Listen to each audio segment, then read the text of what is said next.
Welcome to From Ashes to Archives, Jasper's Stories of Renewal. In this recording, we are honored to share the voice of Anne Thomas, one of our valued members of the Jasper Yellowhead Museum and Archives and our wider community. Anne is continually giving her time and energy to preserve our stories, while also living through the changes and challenges that the 2024 wildfire has brought to Jasper. Today, she is sharing her experiences, memories, and hopes for the future. Anne, could you please tell us a few facts about yourself? Where were you born? When did you first come to Jasper?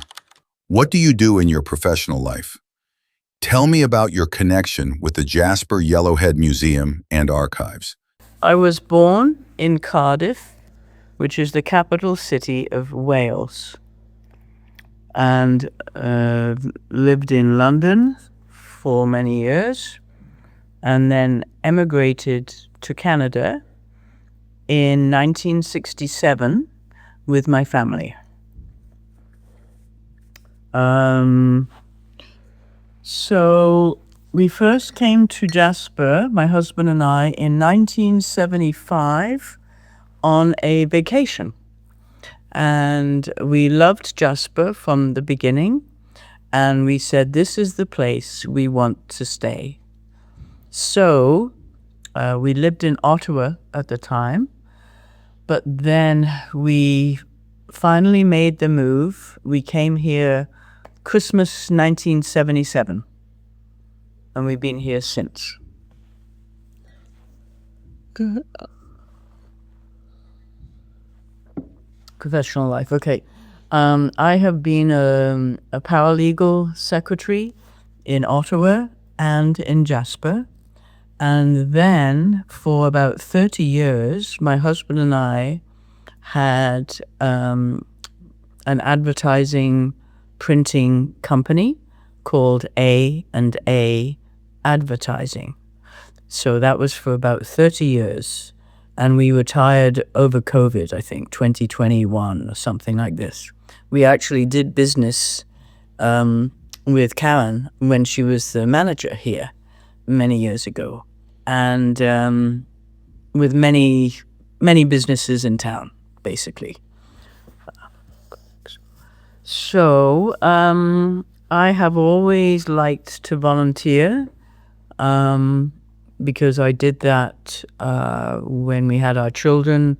So any school things, Girl Guides, I was there for 10 years. So when they were finished school, then my thoughts turned to other places, and one of them was the museum. How did the wildfire affect you, your family, or your home directly? Do you remember any moment that stands out most clearly from those days?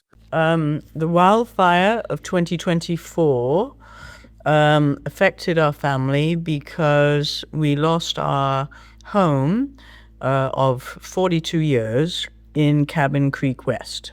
My husband had built that house, and it was very dear to us. But we are thankful that nobody in Jasper was hurt, except for that firefighter that was fighting the fire. So we are thankful that everybody left the town safely. So the moment that stands out most clearly, the night of the fire, we slept a couple of hours in the Mount Robson parking lot in our vehicles, and then we went on to Valemount and had breakfast, and we saw a lot of locals.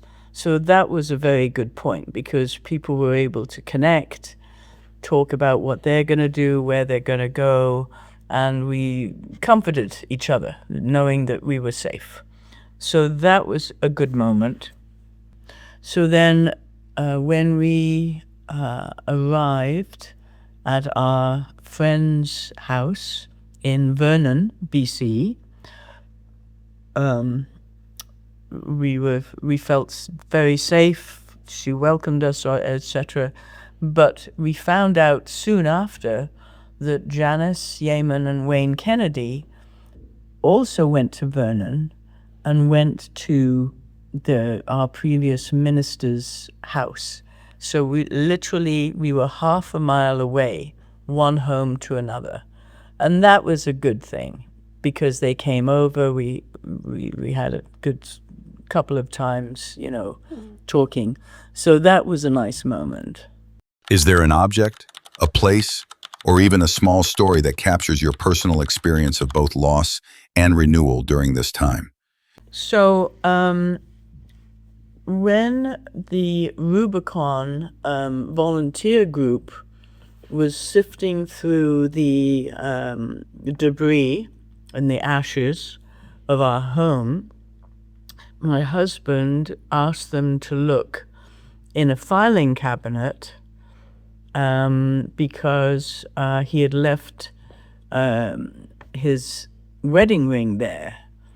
And miraculously, they found it. So that was probably the best object we could find at the time. When we came back to Jasper in October, after Thanksgiving, we are now living in a house that our friend owns. And one of the things that she brought over to me was a dairy crate full of my paint paraphernalia or objects, things, including my work hat, my gloves, special this and that. And she had, because I was working at her place the afternoon of the fire, and I left and I put everything together, and she put that in her garage, and her house did not burn down. So when she brought it over, I thought, isn't that great? I've got my favorite things to work with. So I thought that was good for me. You know what I mean? Yeah. I think that was nice. If future Jasper residents are reading or listening to your story, what message would you like them to remember about this period? And finally, what is giving you hope as Jasper continues to rebuild and recover? So what has imprinted on us, been very important, and we have noticed, that's the best way to say, that when people came back to town, everybody was so kind. Yes, life goes on, but people are looking after each other. It always has been a caring town. When somebody has had cancer or an accident, there's always been fundraisers. You don't know this because you haven't lived here, but for many, many years, my husband and I, in 1990, there was awful gas explosion, and 3 people were very much hurt, and we organized big fundraiser, many, lots of dollars. And so we were part of that, and then other people did, because we were close to those guys, but other people throughout the years have always, it's a phrase, rallied around the people that are in trouble.